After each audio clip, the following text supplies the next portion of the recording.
Do not merely think that you are going to become great. Think that you are great now. Do not think that you will begin to act in a great way at some future time. Begin now. Do not think that you will act in a great way when you reach a different environment. Act in a great way where you are now. Do not think that you will begin to act in a great way when you begin to deal with great things. Begin to deal in a great way with small things. Do not think that you will begin to be great when you get among more intelligent people or among people who understand you better. Begin now to deal in a great way with the people around you. If you are not in an environment where there is scope for your best powers and talents, you can move in due time. But meanwhile, you can be great where you are. Lincoln was as great when he was a backwoods lawyer as when he was president.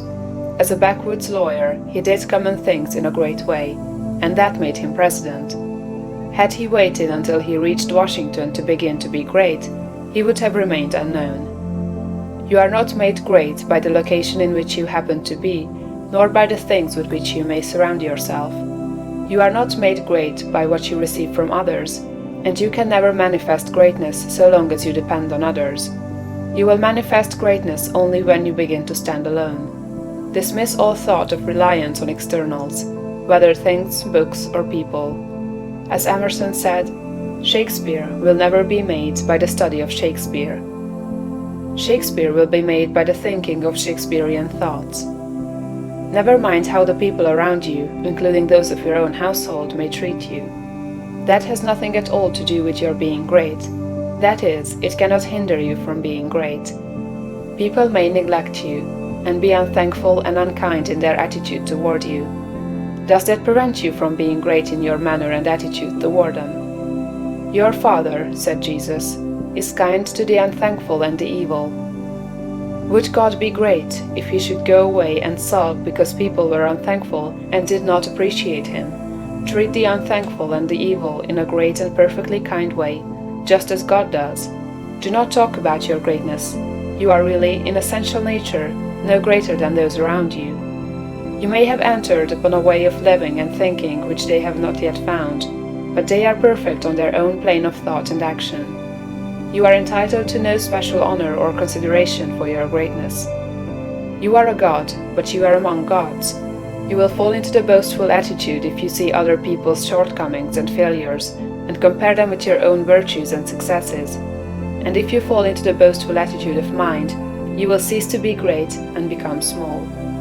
Think of yourself as a perfect being among perfect beings, and meet every person as an equal, not as either superior or an inferior. Give yourself no airs. Great people never do. Ask no honors and seek no recognition. Honors and recognition will come fast enough if you are entitled to them. Begin at home. It is a great person who can always be poised, assured, calm, and perfectly kind and considerate at home. If your manner and attitude in your own family are always the best you can think of, you will soon become the one on whom all the others will rely. You will be a tower of strength and a support in time of trouble. You will be loved and appreciated. At the same time, do not make the mistake of throwing yourself away in the service of others. The great person respects himself. He serves and helps, but he is never slavishly servile. You cannot help your family by being a slave to them, or by doing for them those things that by right they should do for themselves. You do a person an injury when you wait on him too much. The selfish and exacting are a great deal better off if their exactions are denied. The ideal world is not one where there are a lot of people being waited on by other people. It is a world where everybody waits on himself. Meet all demands, selfish and otherwise, with perfect kindness and consideration. But do not allow yourself to be made a slave to the whims, caprices, exactions, or slavish desires of any member of your family. To do so is not great, and it works an injury to the other party. Do not become uneasy over the failures or mistakes of any member of your family, and feel that you must interfere. Do not be disturbed if others seem to be going wrong, and feel that you must step in and set them right. Remember that every person is perfect on his own plane. You cannot improve on the work of God. Do not meddle with the personal habits and practices of others, though they are your nearest and dearest. These things are none of your business. Nothing can be wrong but your own personal attitude. Make that right, and you will know that all else is right. You are a truly great soul when you can live with those who do things that you do not do, and yet refrain from either criticism or interference. Do the things that are right for you to do, and believe that every member of your family is doing the things that are right for him. Nothing is wrong with anybody or anything. Behold, it is all very good.